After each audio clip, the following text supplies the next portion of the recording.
Hello, and welcome to Castle's Corner. I am Coach Castle, joined today by my good friend Ed, who is also a coach. And I'll let him introduce himself. Go ahead, Ed.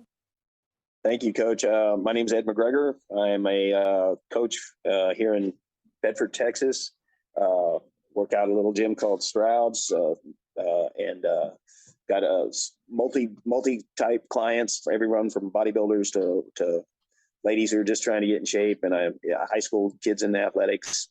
I'm a full-time safety officer for a construction company, so we train early and late and on weekends. And then I get an opportunity every once in a while to speak to a gentleman with the kind of knowledge that you have, Coach, and I really appreciate it. Well, I'd love having you on here. I specifically had you on here for a couple of things, but then I got blown out of the water with a new idea I had just before we sat down. And we've been chatting about it. So we're going to make this podcast. I'm not sure how much of it, anyways, but a good chunk of it is going to be about posing. Now, this is because I'm currently been working on my posing for various reasons. You deal with posing a lot. I know you're just dealing with Travis's posing. I was actually really impressed with his posing. So that's, I would think, mostly thanks to you. He put the work, Well, of course, but he, good. he put the work in, yeah, but we tweaked it. So me and you have, I think, probably an extremely unique perspective on this. Uh, Probably not many other people would have this perspective. So this is posing, but from a biomechanical perspective. I'll start off a little bit with a little bit of myself. So I used to do bodybuilding and posing, etc. Before I knew about biomechanics, back when I was just a skinny little fuck who thought he was a bodybuilder but was training like a power lifter and strongman because I was an idiot. So so anyways, I would still do my posing even as a little broomstick skeleton. I'd look terrible, but I'd still do them. And I was always, you know, of course, like all of us, and even now, too skinny, not enough muscle. And I was always working on my poses, and I was very frustrated because I could never seem to get them right. And then, fast forward a few years, I had learned biomechanics, well, a lot about biomechanics, and I was at that point already teaching it, I believe. And I put on considerably more muscle mass, but then I tried posing again for the first time in it was, 2 or 3 years, I'm not really sure. And it was suddenly extremely easy. I would just see a picture of another gentleman posing, and I would know immediately what he was doing and how he was doing it. And this is because of literally with the understanding of biomechanics, you understand where the muscle inserts on the bone. So you know how to rotate your bone to make it pop out more.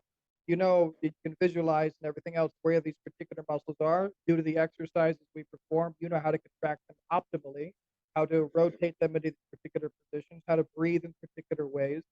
So I wanted to have your take on it. I mean, we touched on it briefly before this, but I wanted to have your take on it. How is your posing advice, guidance, your own personal posing? How has it changed with your knowledge of biomechanics? Well, and like you and I talked about, Coach, I came to know biomechanics through Doug Brignoli, and I did it quite by accident because I had trained old school, stupid ass, you know, 20 sets of body part, 7 exercises for whatever for decades. And I happened to turn on a Rick Drayson. And the reason I turned on Rick Drayson, his little show back in the day, Rick's Corner, was he always used to have some of the golden era bodybuilders on, Robbie Robinson, Danny Padilla, the guys that I grew up watching.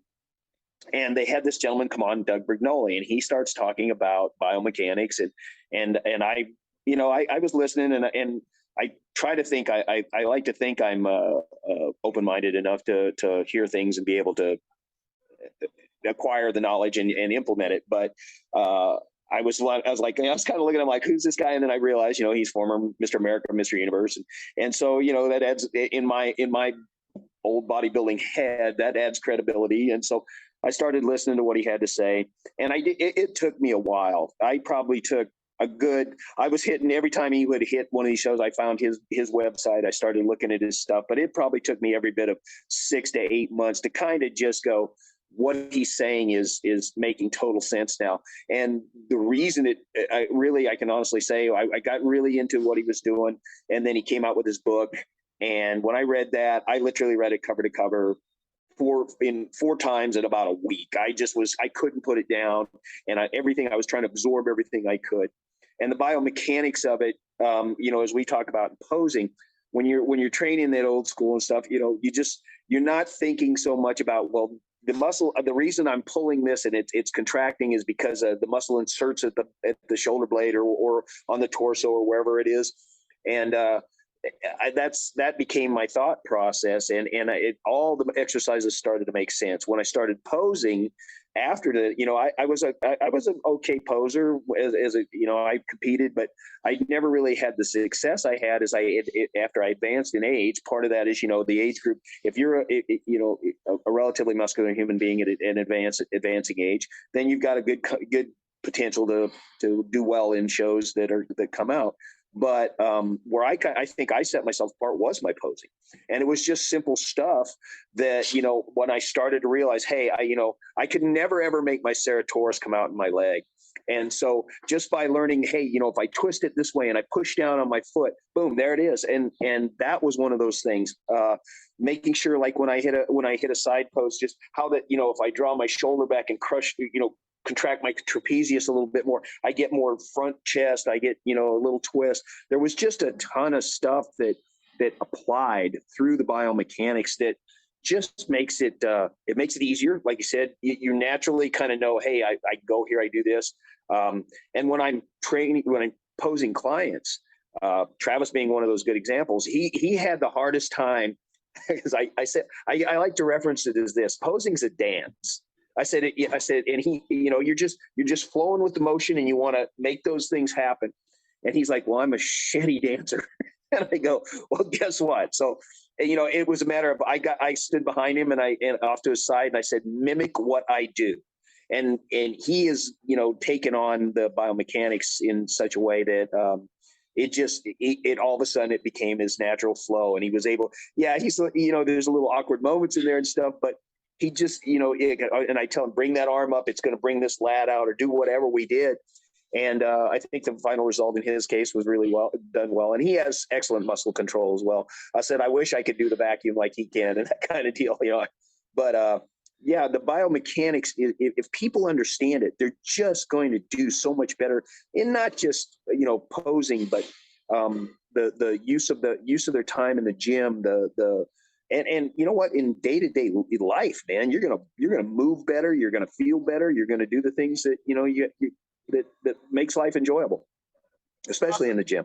I would even say it goes. I'm gonna stray off topic here. Please reel me back in if we start going off a tangent here. But I would even say I've had God, I don't know how many injuries since I've started with biomechanics. I mean, not because of the gym. I mean, things have happened. I've been hit by cars and shit. So I mean, I've had broken bones and torn muscles and torn quads and all, every damn thing. And I still go to the gym and I still do my work and I still do my cardio. And a great example is when I tore my quad. My cardio is just walking on an incline treadmill. My preferred method of cardio. And I still do my cardio. I was still doing my cardio, obviously, even with a torn quad. And that's actually because of my knowledge of biomechanics. I was placing my foot in my leg in such a way that only my right glute was working. And then I was prioritizing it the same way on the left to keep myself balanced. I lowered the incline. So by doing that, I was quite literally removing my quadriceps entirely from the equation. So there was no stress being placed on them. I was doing this for 2 hours a day. So, because I have the knowledge that I can do that if I use different muscle groups, if I pull my leg backwards and I keep both legs straight, and I mean, I won't bore you, but I mean, as long as you're focused on that, you start slow as I did. I started with like 5-6 minutes a day, and I just practiced going real slow. But I think within 2 or 3 weeks, I was doing 2 hours. And it is what it is. It's because you understand the knowledge, you can focus, fixate on those things, you can still do the damn work. Did you have surgery on it, Coach? No, I was lucky. It didn't fully come off. Yeah. Oh, well, good. Yeah. Well, and that's what I tell people too. I've got people hit me up in the gym all the time. I hurt myself here, and the first thing I always do is I put my hand. I'm gonna put my hands on you, and I'll start to feel where I go to the bone, the joint, and then I work my way out. And I tell me when I hurt you, because I can tell I'm in a tendon, I'm in a muscle, I'm in the joint.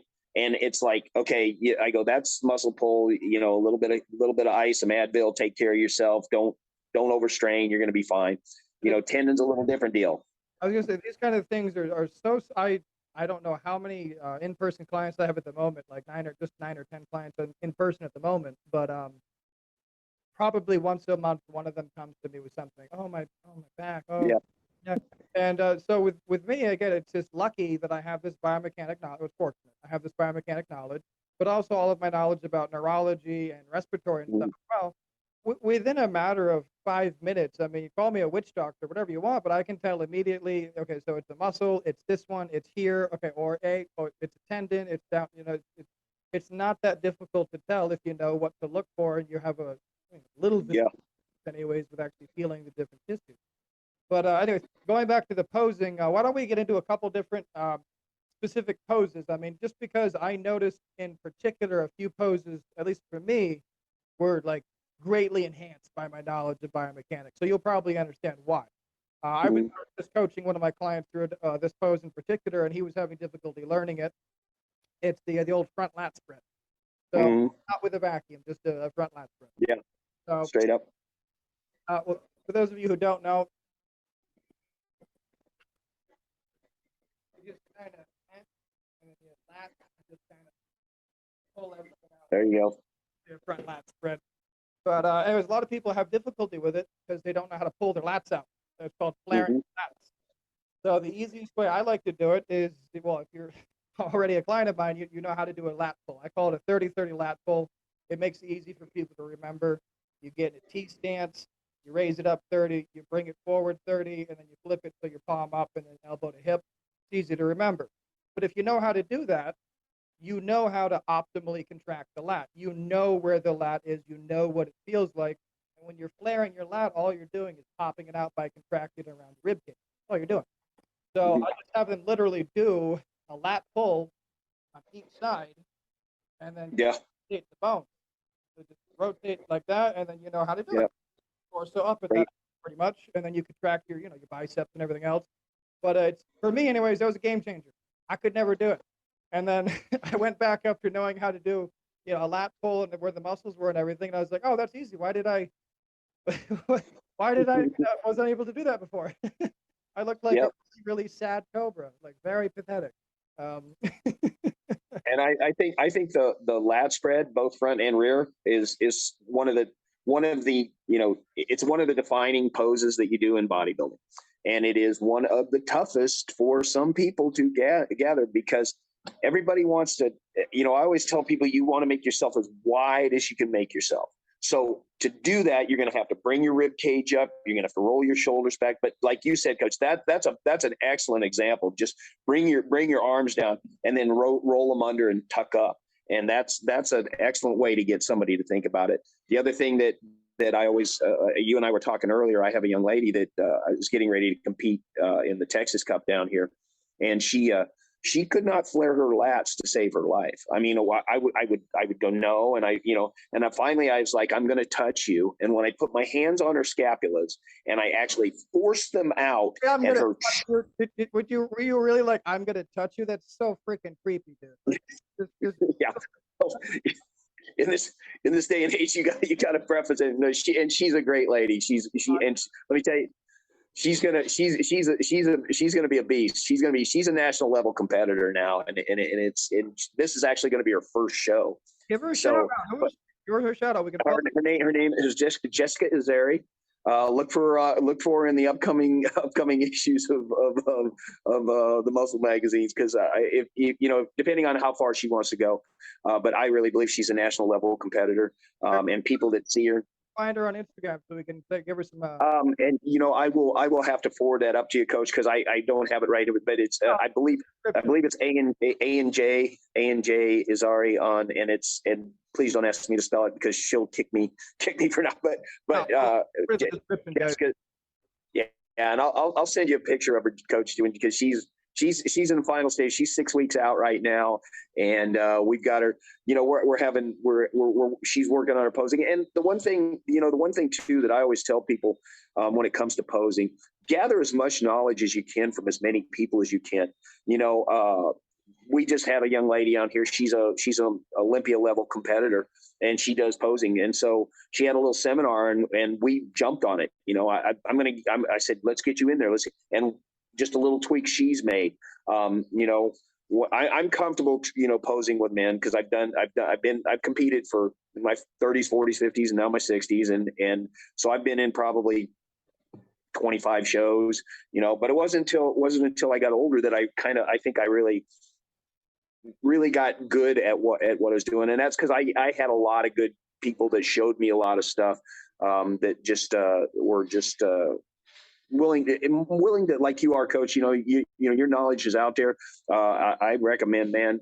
I've been watching your Q&As, and I love them. And you sent me your book, and it's just. I mean, everything. I can't tell you how much I appreciate it, and just the fact that you have your channel and you're giving these people this information. People utilize it. Utilize it every chance you get, because when somebody offers you this kind of knowledge, and it doesn't cost you an arm and a leg, because believe me, some people out there are charlatans. They're trying to do it, and but it's like we were talking about, just knowing injury and stuff like that. She had a shoulder injury, so we had to work around it while she was posing and getting it in there. But like I said, because we have the knowledge of some biomechanics that I could say, okay, we're going to avoid training this way. We're gonna do alter this, whatever exercise it may be. You just first off, thank you very much, by the way. And anybody who's listening, by the way, anybody who'd like a copy of any of my books, I currently have 3. I got a 4th one on the way. Just go ahead, send me an email. I'm always happy to send them out. If you'd like to support the channel, go to my Etsy store and buy them. They're like $5 or something. That's just if you got the money for it. If not, hey, email me. You'll get it free either way. But moving forward from that, you just reminded me. I won't get into details, but at one point in time, I kind of crushed the shit out of his hand, and I smashed a lot of the bone. Let's put it that way. It was pretty smashed up, and it was in a cast. It was in a cast for, I want to say, 2.5 or 3 months. And during that time, what I did was I turned my cast into, well, it's basically, I'm not sure what to call it, but it was like a pulley attachment gadget. So I encased it in leather and different metal attachments. It looked like some medieval war shit. Like people were like, because it was like, you can't bring that in here. I'm like, that's my hand. What? Yeah. Weapons aren't allowed. Yeah. And I'm like, I got to work out like this. I strap it to the machine. So all I was doing was, I couldn't hold a dumbbell, obviously. So I did everything with cables, and I would just literally click to the lowest part of my wrist where I could connect where it was stable to the cast, and I stabilized the cast in all of the manner. So I didn't miss a single exercise. Everything still got done. I just didn't have to hold anything, and everything just kind of clicked to me with a cam bit. So again, with biomechanical knowledge, you never have to miss a workout, even if you smash your hand. You're still good. Well, yeah. Exactly. Because I reference the fact that I had shoulder injuries. My training partner back in the day, we used to do just some crazy ass workouts, and it was like I said, 20 sets, 5 different exercises, and people back in those days, we worked out intense.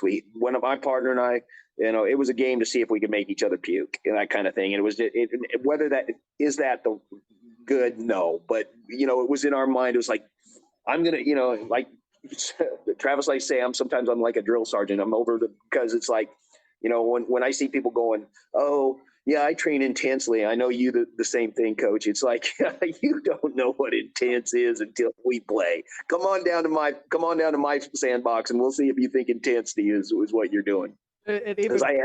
Even worse is it's so insulting, because then they come to my sandbox and I give them like a 10-pound dumbbell, and they get fucked up with that. I've had bodybuilders like angry at me because they were doing lateral raises with like 80 pounds. Yeah. I say, what? You want my help? Come here real quick. Come here. Here's 10-pound dumbbell. I want you to, lay on your side. We're gonna do them my way. If you can do 20 of these, I'll give you a free month of coaching. Whole month of coaching for free if you can do 20 reps in a row my way. 1 second up, correct form, 4 seconds down. I think he got, I won't say his name. I think he got to 12, and he got up and he was so mad. What did you do to me? I was like, you don't understand. Things are not how you think they are. I actually force the muscle to do what it's supposed to do, and with the proper cadence and or tension, and you found out what all your momentum with your 80-pound dumbbells. I see that stuff all the time, and you know, the sad thing is when it's a younger guy, I don't give unsolicited advice. But you know, if somebody comes to me and says they'll see me doing. Like the other day, I had some kids come up and they were younger guys, and they came and they said I was doing cable squats. And they're like, why are you doing that? What are those for? And I go, they're for your quads. Or actually, they said they're an overall leg exercise. You're going to get a little bit of everything in there. It's a substitute for a squat without all the compression and that. And they started going, oh, well, yeah, you know, because I'd seen them working over in the side of the gym. They're doing incline bench and stuff like that. And I said, so you guys want some knowledge? I go, I'm going to throw something at you. You go, you can take it for what it's worth. And I said, but that movement you're doing over there is useless. I said, all you're doing is straining your shoulders. And I said, you're going to have potentially, if you ever get up to lifting weights that you think are impressive, I go, you're going to hurt yourself. I said, and I explained a decline. I explained the flat bench and why. And they're all kind of looking at me. And when we got talking about the cable squats, I said, well, I got one that's even more fun. Come with me. And so I took them in. I said, this is a sissy squat. and I said, yeah, you want to shatter somebody's ego, especially if they've been squatting. I said, come on over here. And I said, so I showed him the correct way to do it. And I said, now you do 10 of these correctly. And I'm going to stand here. And I like to put my thumb right in their back. And I said, if that back don't stay arched and you don't fold properly, I said, my thumb's going to slip down in your ass and we're going to light you up. And they're like, yeah. And after 10 of them, they're like, man, those are like, where'd you learn that? I go, well, there's a lot of places you can find it, but I said that's a proper way to train your quad. I think with the old sissy squat, it's a great way to first, like, well, I hate to say it, but it's a good way to break somebody's ego and get them listening, basically, because you know how painful those are if you do them correctly and you've never done something before. And then once I've done that, I usually use that as a chance to educate them about the difference of weight versus load. Load, yeah. Absolutely. That's my, and that's where I go, I try to go, I try, coach, I'm not I don't have the focus as far as my business as you do with the things you do. And God love you, son. You do an excellent job. But when I do get a chance to talk to somebody, I'm like you, I want to tell them, here's the reason. This is what this does. Why? And I said, so, especially with the younger guys, man, I'm just like, man, dude, there's a young trainer here at the gym, and he and I got talking, and he started, I said, well, I don't train like most people. And he goes, I explained my biomechanic knowledge now and the reason I train the way. And he goes, why do anything besides a bicep curl? The bicep curl is the best exercise. I go, bingo. I go, you and I will get along fine. Come on, we'll go train. I've never had that kind of interaction. Personal trainers utterly fucking despise me. And I'm okay with that because I don't like them either. But they hate it because I'll be making, again, if I'm in public and I'm in a gym, it's usually because I'm, making a video. And the damn personal trainers absolutely despise it because while I'll be making the video, 9 times out of 10, I'm also explaining in the video why I'm doing it. Everybody can hear it. And I mean, I'm not going to lie, a couple times they pissed me off so much, I made a few videos. They're on my channel. It's just, I walk in the gym, I'm like, this entire facility, the waste of space, all of these trainers in here combined have less knowledge than my right big toe. Let me explain why. I just turn the camera around, I walk through the gym, and I'm just like, see this fuckwit here? This is why he's a fucking idiot. Blah, blah, blah. See this machine? Completely useless. See this machine? Doesn't do what it's supposed to do. And I just go through the gym. And they don't like that very much. But my thing is, that ain't how I start. I start walking the gym. Hey, what's up? Super nice, super polite. Sometimes the trainers will come try to talk to me. I love it when this happens. Hey, you want some training? Do you want some training? They're like, no, you want some? No. I'm asking. I understand you asked me. I'm asking you. Would you like some training? I'll provide you training if you like. I know you don't have any idea what you're doing. And I'm not like that, but I'm polite about it. And then a week or two will go by, and I'll see all the trainers eyeballing me, and then I know At some point, one of them will go to my YouTube channel, because then they all look at me differently from that point. And the look always hatred, utter hatred from that point forward. And I'm totally okay with it. I enjoy it. I eat that shit like fuel. It's the same thing with all the hate comments on my YouTube channel and all the hate emails I get and stuff. I like it. Please keep it coming. Every time I get that hate, I get upset for like, 5 seconds, and then I eat that shit. And then I'm energized for probably about a week, and I make like 15 more videos because of you fuckers. So Yeah. I like it. I've written books because I've been attempting to educate people for so long, and so many people have disputed me. I put it together in books why I'm right.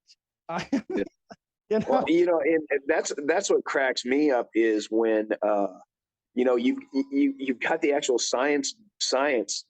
Like I love when somebody tries to dispute physics. Physics is fucking physics. It's absolute as far as the theories. Now, are there theories that are added to or expanded on? Yeah, but a lever's a lever of point of insertion is insertion, and it's all either biology or anatomy or and physics. And once you understand that, the rest of it, I get it, because I said I did it for so long. I mean, 40. I'm working on my fifth. If I make it to 70 and compete one more time, I'll have competed in 5 different decades. So that's the goal. But the having done that, if I'd have known this when I was 30, holy Jesus, I'd have had a much far superior physique. I wouldn't have had near the injuries. I'd have had a whole lot more, a better quality of life while I was in the gym. And I love the gym, and I loved the old school stuff when I was doing it. I thought it was the best, but it just, like I said, and guys like you and Doug and Doug he's a freaking, I love Travis, like say, I'm kind of a Brignoli nerd, but that's just because, the guy knows his stuff.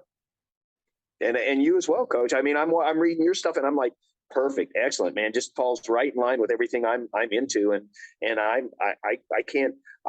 think it's going to take a little while. It's going to take a while, but I truly believe biomechanically correct movement and exercise in the gym is going to be the future of it. And anybody that thinks otherwise is going to find out, okay, yeah, there's going to be the holdouts that are always going to want to be strong men and doing the stupid shit, but if you're gonna be a competitive bodybuilder or a weekend warrior, whatever the case may be, the biomechanically correct exercises can do nothing but help you. They won't harm you in any way.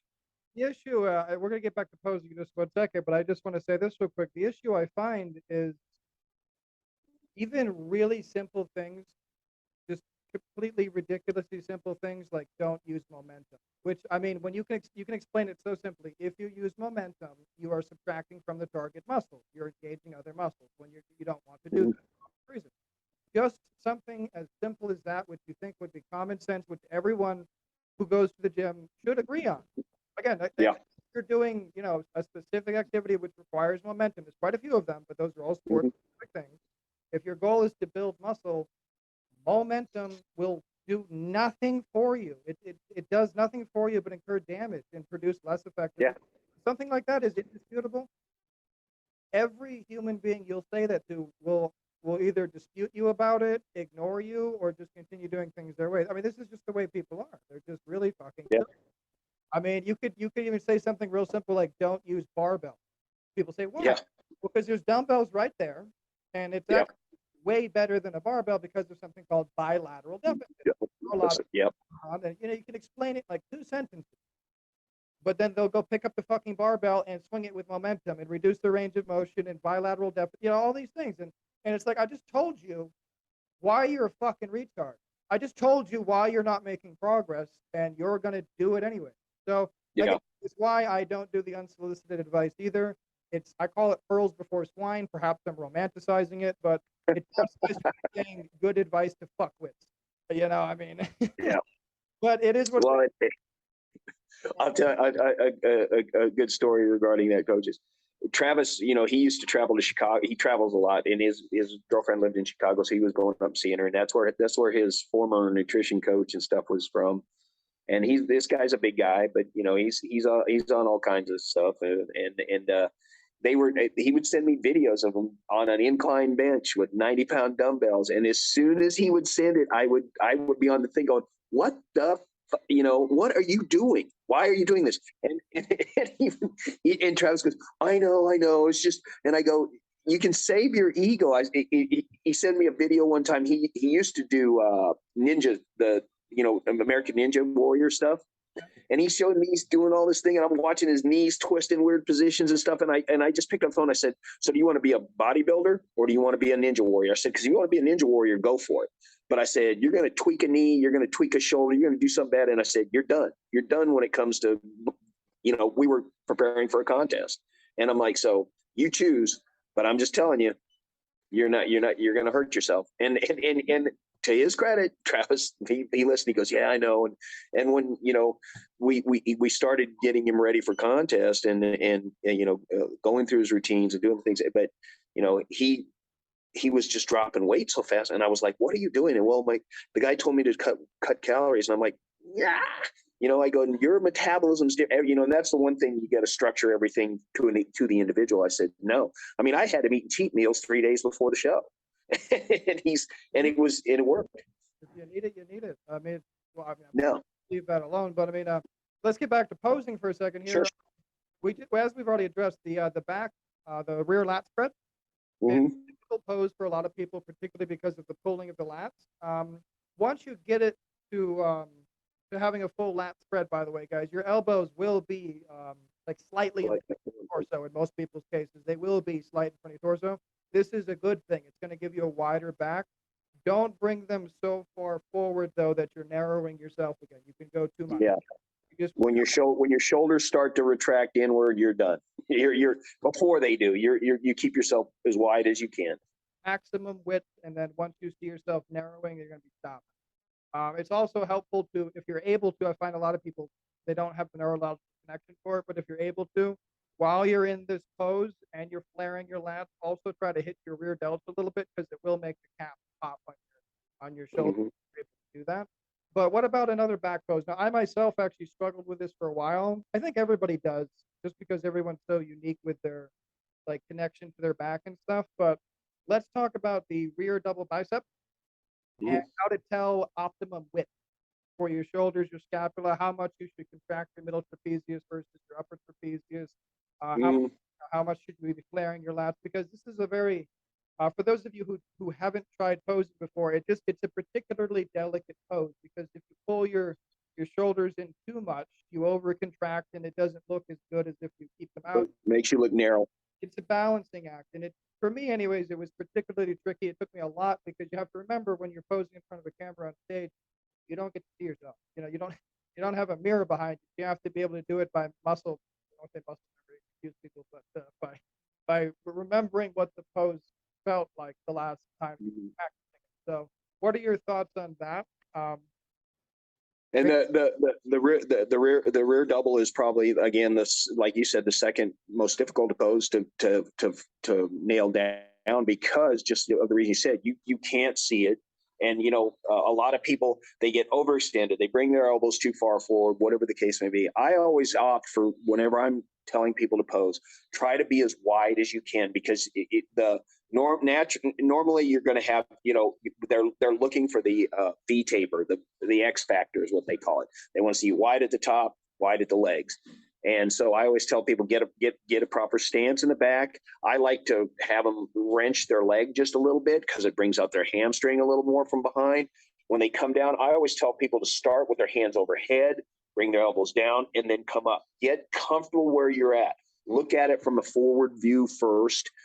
See how wide you look somewhere, and then I just basically close your eyes. That's the way I start people with that, is to close your eyes, feel how this feels. Then I'll go back and I'll go, okay, now move your elbows back. And people tend to, when they pose, they try to put their wrists forward, and that takes away from your bicep peak. And so I'll tell them, make sure you keep those things at, I said, it's basically at your ears. It's basically at your ears. So I really, try to hit the little details where we're at. Depending on male or woman, though, women. Yes, yeah, absolutely. women, they pose differently with their arms for that particular. Yeah, and women will have they'll have their hands open and they pose in, but it's something as detailed as just that little curl of the fingers, the way they bring it around. So it's there's so many little nuances, and I as far as women's posing, I'm still a neophyte. I'm learning all the time. But like I said, we're fortunate here at this gym. They've got former, Johnny Jackson is one of the trainers here. They have a lady named Mila. I can't remember Mila's last name. I'm sorry, but she's a IFBB pro. We have several IFBB pros in here. The other day, I walked in and there was a little girl from Brazil. She was in there teaching, doing bikini posing. We're fortunate in that I have a lot of resources to go to and draw from. And then I'm still posing. Next year we're looking at competing again. We're going to go to the Masters Nationals one more time, and then I'll probably actively retire till I'm 70, and just so I can say I competed in my 70s as well. So, but I'm gonna get ready. So I'm always working on posing. That's one thing. If you're a bodybuilder and yet you want to compete, you can't practice enough. There's never, I always tell. Yeah. Oh, sorry, I just wanted to briefly interrupt real quick. I also want to stress that I also teach quite a few of my clients posing as well, who will not be doing bodybuilding, who have no interest in it whatsoever. Now, I do this for a variety of reasons, but just real quick, for those of you who are, maybe listening to this, you just tuned out or whatever, posing. Um, the human body is really beautiful. And while you yourself, perhaps at the moment, might not have your ideal body or think that you're particularly beautiful, posing is a great way to build confidence. Posing is a great way to develop an actual feel for your body and an understanding of what you look like.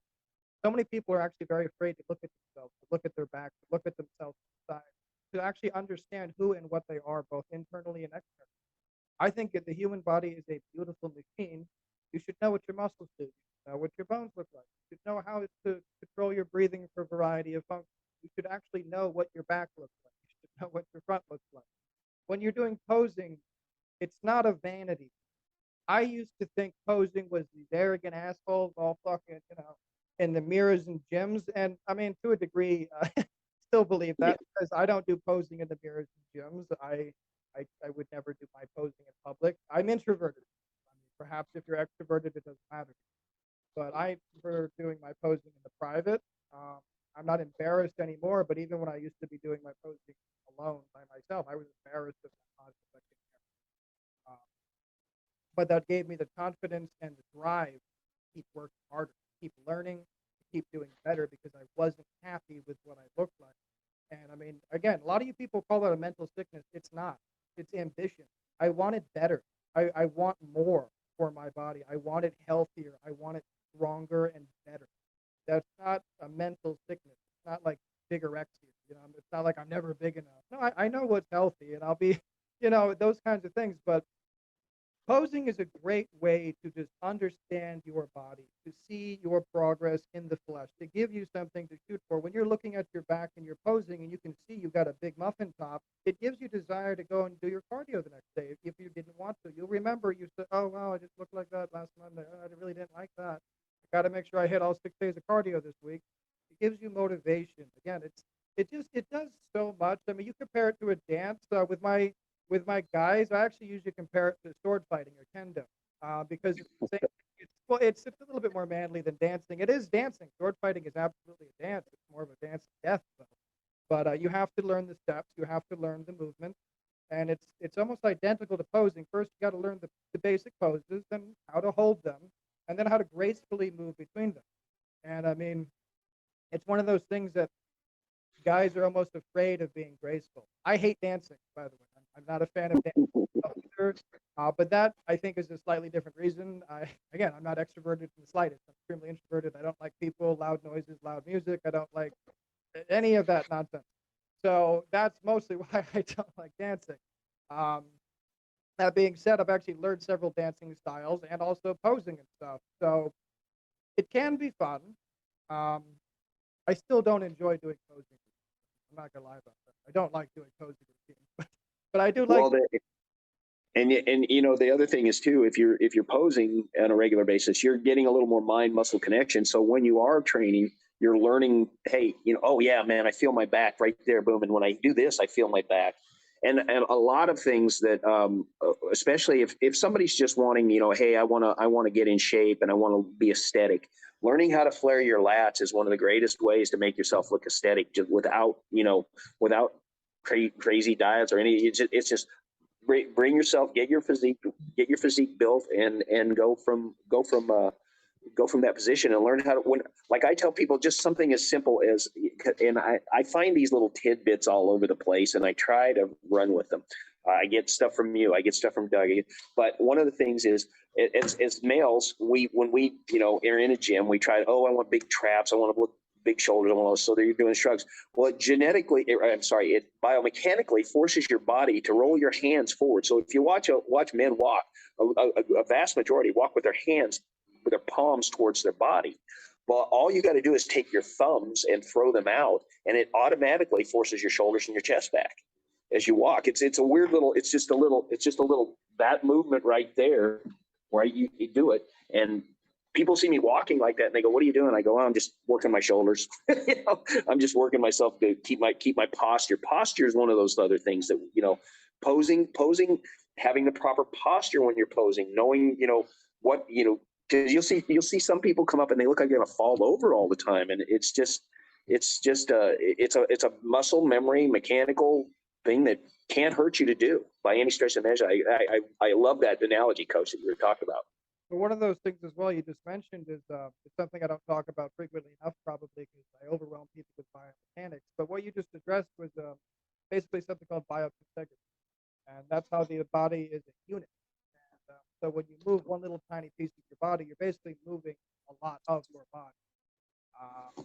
So, I mean, I will spare you guys the details. I have videos on biointegrity if you're curious. I have different lectures on it. But essentially, the human body, that your bones, they're held together in a lattice work of muscles, fascia, tissue, tendons, all these things. But it's all really, really interconnected and interwoven.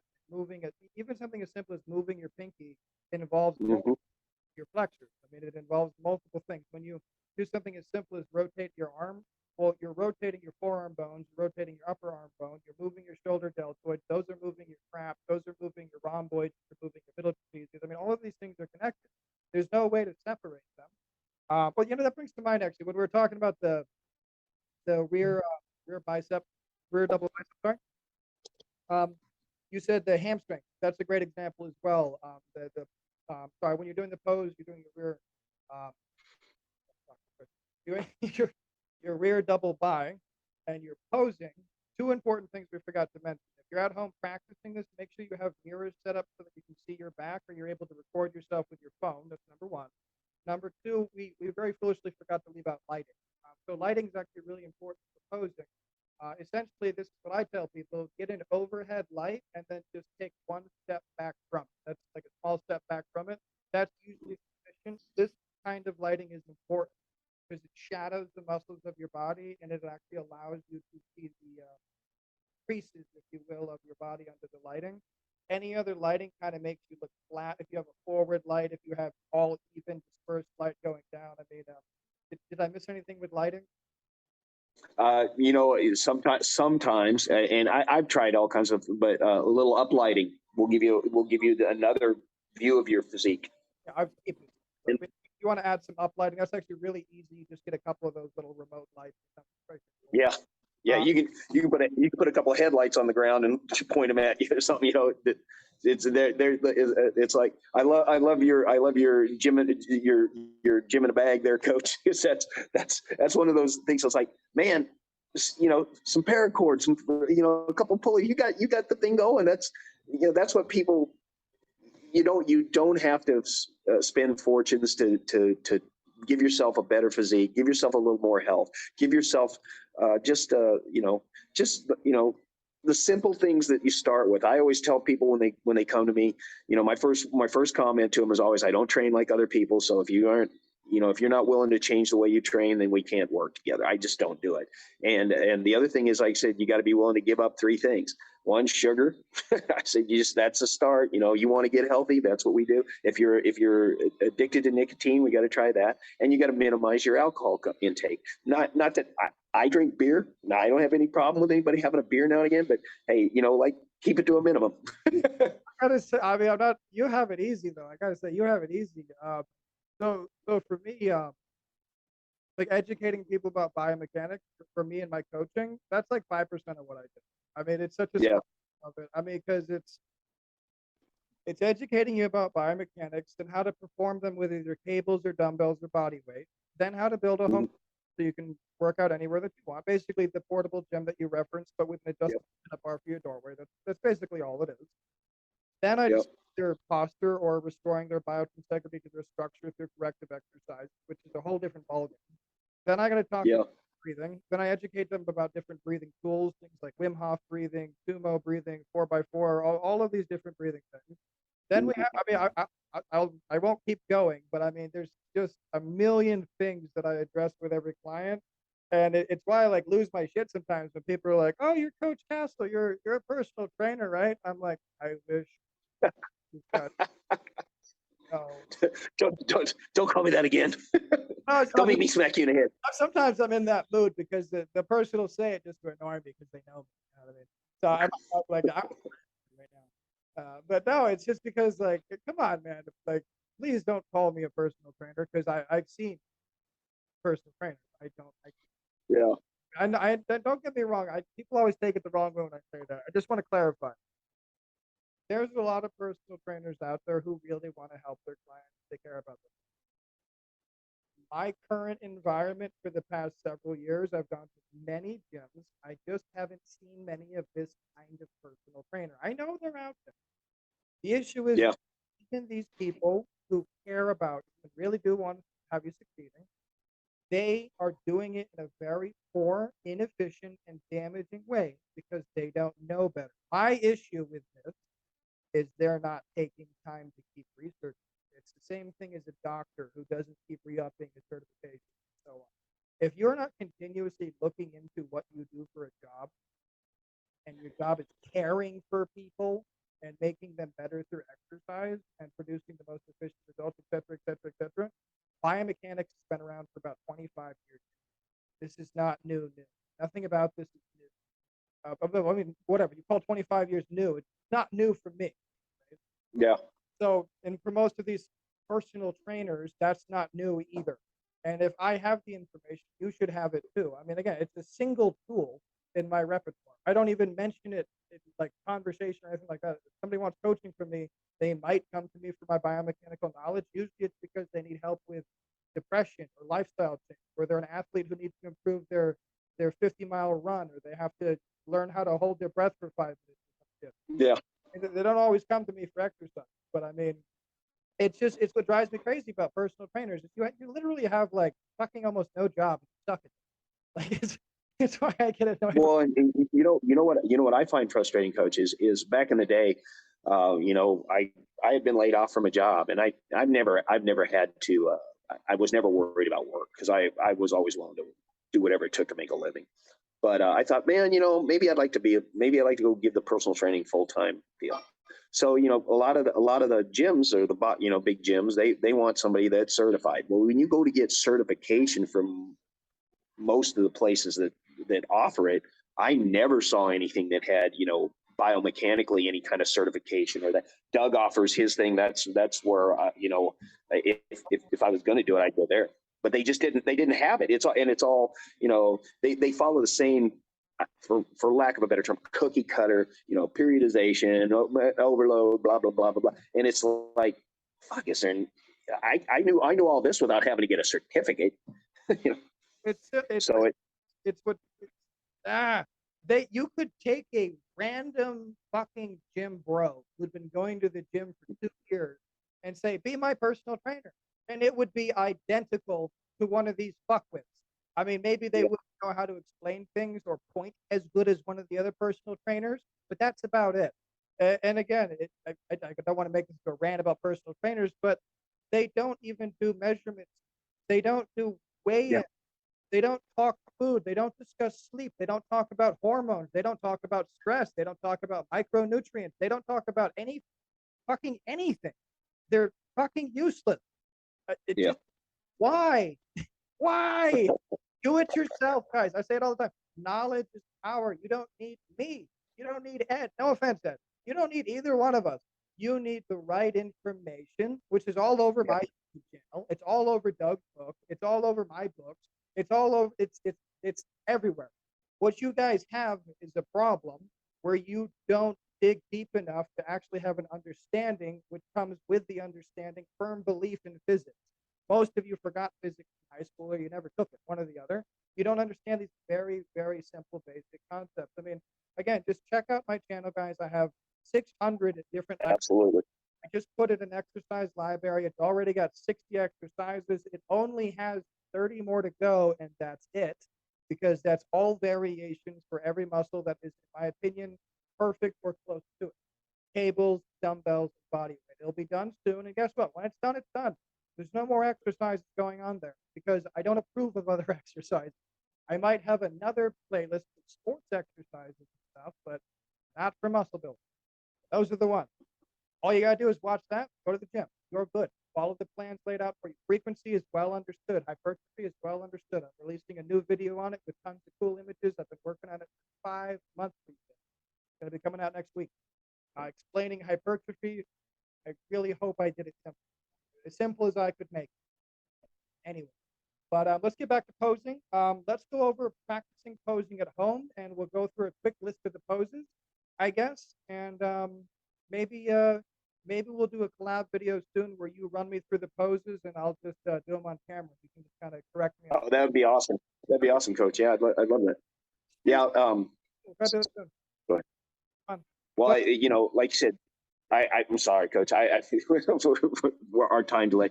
When it comes to posing, like I tell people all the time, is regardless if you're competitive, if you're doing it for competition, posing. You spent you spent the time you've had in the gym. You've gone through the diet, whatever that may be. You've gone through the tanning, the expense of getting into the contest. So you want to present well because that's on stage. That's if you're not presenting well, you can have the best physique in the world, but I've beaten much larger men than myself at competition because they just were net posers. They just were. And so I recommend it. If you're thinking about going to a competition, go ahead, uh, practice yourself if that's what you want to do. But I always say, get as much help as you can. Go seek out those people that have that knowledge, and yeah, you might have to pay a little bit, but you don't have to pay. You get the knowledge, and if you're willing to put the time in and practice, boom, you can do it.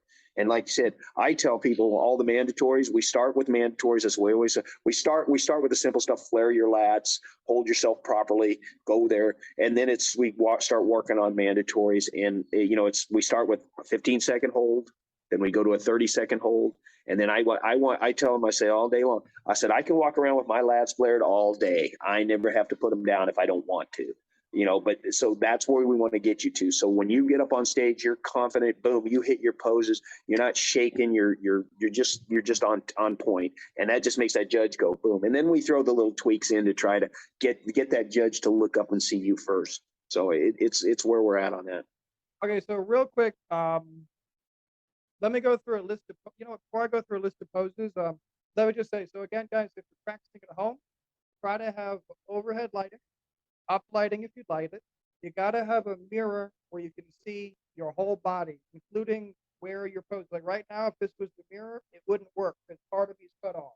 So I wouldn't like that. So you have to have a mirror where you can see full body, all of your body during the pose in front of you.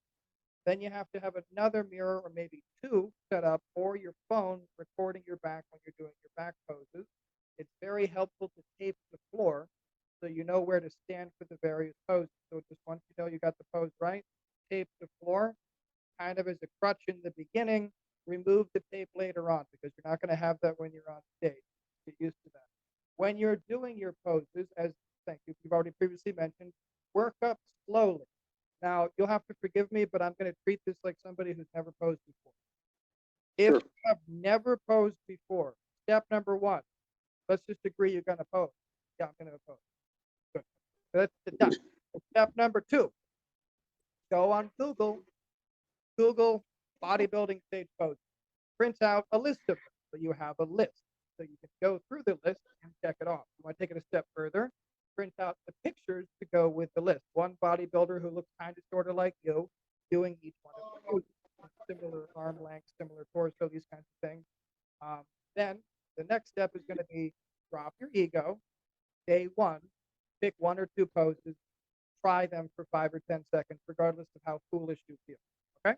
That's what you're going to do. Day two is going to be a couple of the other poses. Day three, a couple of the poses. Now on your list, make sure you're checking them off so you know that you are in fact doing all of your poses. Don't skip any. Do all your poses so you've completed the list. Then we're going to cycle back through and we're going to attempt to do maybe 5 to 6 to 7 poses in a day the next week. And we'll burn through them that way that week. And then perhaps the third week, we'll be doing all of the poses for 5 seconds each. It could take you maybe 15 minutes to get through all the poses, with adjustments and so on and so forth, et cetera, et cetera, et cetera. You guys get the idea. The main thing is don't have an ego about this. Make sure you're consistent. Make sure you have a time set in the day you'll be doing it. Preferably in the morning when you're not all bloated with food and stuff. It's a good time to be doing your posing. I just wanted to get all of that out of the way. Did I miss anything? No, I think you're right on point there, Coach. Absolutely, bringing it in slow, take it, getting used to 1, 2 poses at a time, then bringing it when you get to all. I believe there's 7 or 8 mandatory poses that they have to do, like 7, I think 7. Yeah, I off the top of my head, I'm just not throwing. Plus, you got your quarter turns. So just what you said, and then it's just a matter of, like I said, as you go through there, start holding those poses for 10 seconds each, 15 seconds each, and going from there. And also, And that sorry, I would think it's also really important. The first time, maybe the first day that you do all of your 5-second poses, do pictures or a video so you can compare it at the end of the month or something, and you can really see the progress. You can see the correction made with building work. But anyways, as for the poses themselves, please correct me if I get anything wrong. I'm very tired today, so I might miss something. All right, so you have front relax. We won't get into this. You have front relax, you have rear relax, you have left side relax, you have right side. Those are the first 4. Then you have front lat spread, front double bi. You have overhead abdominal. Overhead abdominal, either thigh out or not, depending. Let's go. Yeah, that's your, and then the crab is the final front pose that they'll call for. Or the crab, yeah, most it over the crab. Then you'll do a quarter turn, and you'll be doing your side chest, side tricep. Yeah. Then you'll turn around again. Then you get to the back. Your back will be as we already discussed, your rear lat pull, and then your rear double. Back double bi, and that's usually it. That's it. Yep. Again, and then you got your other side. You got your side chest, your side tricep. That's everything, right? Did I miss anything? And yep, that's all of them. That's all of them, Coach. Most muscular. And then if you get through all that happy shit and you did good, then you have a posing routine to do. Yeah, exactly. We'll go for time here. We'll talk about a posing routine in another video. Just real quick, how about favorite posing tips? What tips do you have? I mean, other than the obvious, like staying hydrated. Well, like I said, the thing that when people pose, they overflex. That's one of those things where you guys pull up a front double and then they bear down and they think they're going to get a bigger muscle shot or something. When you're flexed, you're flexed. They just hold it. Yeah, I can sit and talk while I stand here and I'm holding my biceps up. Because if you overflex, you're going to start to shake. And shaking is a sign that it's for judges. I always like to see when I get a kick out of when the judge will have guys standing up there for 30 seconds, 45 seconds, holding a pose just to see if they can hold a pose without shaking. And they'll do it. They've had it done to me. But yeah, overflexing is one. The other is, just making sure that you breathe. And I always tell people when you're on stage, it's shallow breaths. They don't want to see you puffing. Just take shallow breaths and make sure that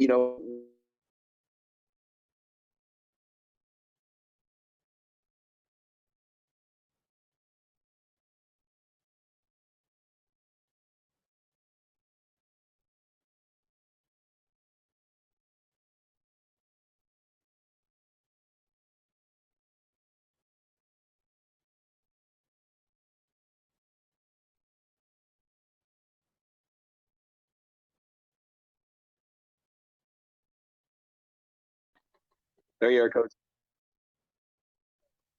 The last thing I heard was you saying on stage shallow breaths. So just pick up from shallow breaths. Yeah. Well, just making sure that, judges don't want to see you puffing for sure. They want to know you're in shape. So just shallow breaths. I always tell people, if you have to, just no, the judges are always going to be, 15, 20 feet away from you, and they're not going to hear you using shallow breaths, but they don't want to hear you going wheezing on stage kind of thing. The other thing that was impressed upon me as I was coming up is I want to see your abs at all times. So, yes, you want to be dieted correctly so that your abs are out, but when you're out, your abs are flexed. No matter what that pose is, I see if you've got a 6-pack, an 8-pack, whatever it is, I want to see it. Lastly, I would tell people, always remember, everything starts from the ground up. So when you set your feet, get comfortable where your feet are, what position they should be in to accentuate the pose, and then squeeze with your toes to bring your calves out. It'll also tighten your hamstrings, squeeze your glutes, and just come on up the body as you come. And that Well, what you just said about squeezing your toes, the hamstrings, I don't know if we finished addressing that. What he's talking about is point your toes downwards into the ground. Dig them. I know it's a stage. Don't take this literally. Dig them into the ground wherever you happen to be. Don't be an asshole.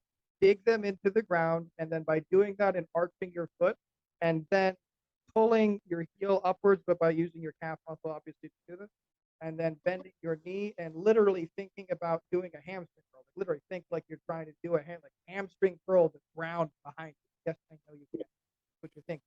Hamstring curl the ground behind you. That's going to make your hamstring pop. It's going to make your calf pop. That's what we're talking about. And also, again, with the lighting, just make sure, particularly in these back poses, you've got an arch in your back. You have to do that to actually make the muscles pop on your spine anyways. But you got to have that arch to really have the shadows on your back correctly anyway. But what? You said something we didn't get to talk about last time. This will, last thing with this, we'll wrap it up. Travis, what did you have him do just before he hopped on the staging for his posing? What kind of food, drinks, leading up to a dehydration, all that kind of water stuff? Because a lot of people posing like this is also something you do for photo shoots and all kinds of stuff. So I actually deal with this all the time. It doesn't matter what I do, but how do you handle, again, I don't want to say peak week, but perhaps the last 2 days, the last 2 days. I'll go with the last 3, coach, because we try to get down. I always want people to get 16 to 20 weeks of pre-contest. I want them to get down into close to the class where we're not having to make radical changes at the back. But with Travis, we were trying to keep his weight up, so we had to weigh what he could eat as far as let's get his calories enough where he's not dropping weight going there. But normally I'll have people on 2 gallons of water up to day 3. On day 3, we take them down to a gallon, maybe a little more, a gallon and a quart or something like that. Day 2, and I know restricting water is not something I want to do. I just do it to dry people out a little. I don't want anybody cramping. I don't want to, I'm a big sodium proponent. I don't believe in restricting sodium. I don't care what time of day it is. Any part of it. Exactly. So we're giving them sodium. And then I'm just bringing the water down to let it naturally flush. We went. So the day before the show, it's like a half gallon. If you're a little thirstier, go ahead. We're not going to go crazy. And then the day of show, just sip, because we've got you tight now. We want to keep it where it's at. Just sip when you're thirsty. Sit to quench your thirst. Make sure you've got some fluids in you. Again, I don't want any cramping going on. And if he starts to feel any cramping at all, hey, drink some water. We'll get some electrolytes in you, whatever it takes. And I carry electrolyte packets with me in the whole drill. But and then we went. Because he went the night before to get tanned. I always tell people, go ahead and either take an ice bath 4 to 5 hours before you go get your tan. We want their pores to close down, and it also has kind of a anti-inflammatory effect on the body. You've been stressed out over so long, and I love ice. I'm a huge cryotherapy guy. I love that stuff. I think it's just amazing. I know how I feel when I come out of it, and for the purpose of doing the pours, then we let them set, let the body open up a little bit, and when they spray the tan on, it seems to really hold quite well. So then taking it up there, watching again what they're eating during in the morning when we get up. I know you're not a fan of the carb loading and those kind of things, Coach, but I take the guys and I take them for a carb meal in the morning. I want them to feel full. We're not gonna probably eat an entire lot of stuff after that, because I've had this happen to me where I'll go through the morning show and I get done and, man, all I want to do is power eat. And I'm like, no, man, that's not a good thing. But, so you try to minimize that. I give them a decent breakfast. Then we just kind of snack, watch a little, a rice cake, some peanut butter, those kind of things, just keeping the glycemic index up where their blood sugar stays solid. And then, like I said, with Travis, like I think we talked about before with Travis, I went a little old school. And it worked, thank goodness. But the night before, we'd gone out and got some niacin tablets, and I'd gotten 500 milligram niacin tablets. And 40 minutes before he goes on stage, I said, pop one of these. And I was going to give him two, and I'm really glad I did. But because he about 20 minutes before he went on stage, he goes, man, it feels like hair's growing out of my calves. And I'm like, you're right where I want. His veins came out. He had a little flush red hue to him that under the lights looks a little different. So it was just, we timed it perfect. He hit it perfect. Couldn't have been more pleased with the way he looked on stage for what he'd done. And, we're just going to build on that for the next time and take that. I take some of that with me to the next client that I'm working with, and try to make sure, again, it's all individual. You have to see what their metabolism's like. You have to see what their body's like, how their skin reacts, how they react to water. And, that's what I recommend for a novice or somebody that's doesn't have a lot of experience with competitions. Find you a good coach and just have somebody that can walk you through the process. And like I said, it'll cost you a few coin, but it's well worth it in the end. It's just like grabbing knowledge off the internet. Like you find resources like Coach Castle here. Use it, guys. Use it. I said I'll steal from anybody with the right knowledge. Well, that's the thing. Knowledge is free, and knowledge is for everybody. You shouldn't fucking hoard it to yourself. I just disagree with that. Knowledge is knowledge. If you can learn it, it's yours to learn. But anyways, for you, those of you who are wondering, change of scenery. It's only been like 1 minute, but there was a cutout with power and stuff. So he's in his car now. There's no magic here. But anyways, we can wrap this up anyways. The last thing I would say, guys, is this podcast in itself has given me a couple ideas. I'm going to put together a set of exercise flashcard cues, but specifically for posing. So I'll have each one of the posing laid out with the cues and how to properly perform them with the actual muscular cues. So I haven't decided how I'll do that yet, but I'll get it figured out, and I'll have those up on my website soon. And the other thing I was going to say is we're definitely going to have to do a video where you walk me through my poses, and I'll try to have a couple different angles so people can see what's going on with the actual posing, how to do them and stuff. And you can, of course, I'll be sloppy, so you can correct me. But other than that, no, I'd love that, Coach. But other than that, and I got the cool back tattoo now, so the posing is going to look even more impressive. I'll show you pictures later. It's got to be colored in, but it's pretty cool. The musculature and the bones at the back, but like anatomy correct. Nice. Pretty cool. But anyways, Lord, tell us how we can find you, how we can connect with you, and I'll include that description. And we got to have you back on for a couple more segments, I think, for sure. But anyways, how can we find you? I'm at Facebook at just Edward McGregor, or Ed or Edward. I don't look at it that often for myself, so I'm not sure how you pulled me, but it's Ed or Edward McGregor on Facebook, and then it's ed.mcgregor .3 on Facebook, or on Instagram. I'm sorry, on Instagram. And we're working to put a little website together and some stuff here in the near future, Coach. So hopefully we'll be able to connect that way. I'll keep me updated, and let me know if I can ever help in any way. I'm always happy to help. But guys, everybody stay on your grind. We're going to have some more about posing on soon, and have a great day, everybody. Cause I don't give a fuck what you say. Yeah, I'ma do shit my way. So you can go kick rocks, I'ma stack bricks up, build what I want to make. Yo, I got a lot of shit to say, so I'ma do this every day. I'll be writing things until I'm fucking buried in my grave. 6 feet deep under, but my body won't decay. Cause my messages are timeless, so they'll put them on display. Oh yeah, I rap with a certainty, I have a sense of urgency. A message for eternity, for everyone internally. I had some people burning me, but now they fucking learn to see I ain't the one to fuck with. Now they looking nervously, and I don't really care what you think of me respectfully. You can kick rocks if you think you're fucking better, see. I will outwork you, turn you to an enemy. Hurt you so bad that you're gonna need some therapy. I got the motherfucking recipe. I've been cooking up hits, I'ma leave a legacy. You'll be looking small when you're standing right next to me. I'm 5'10", bitch, but I'm 10 feet. Cause I don't give a fuck what you say. Yeah, I'ma do shit my way. So you can go kick rocks, I'ma stack bricks up, build what I want to make. Cause I don't give a fuck what you say. Yeah, I'ma do shit my way. So you can go kick rocks, I'ma stack bricks up, build what I want to make. Yeah, I'ma do it my way.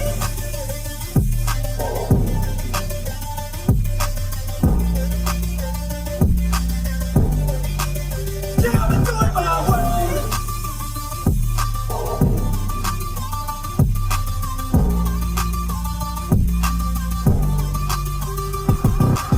I can't contain it, I'm coming out with a statement. You really changed, man, all your music and arrangement. You don't know shit, shut your mouth, you can save it. I'm the same dude that got his come up from the basement. 100 songs, 100 weeks, didn't change it. Experiments, development, intelligence.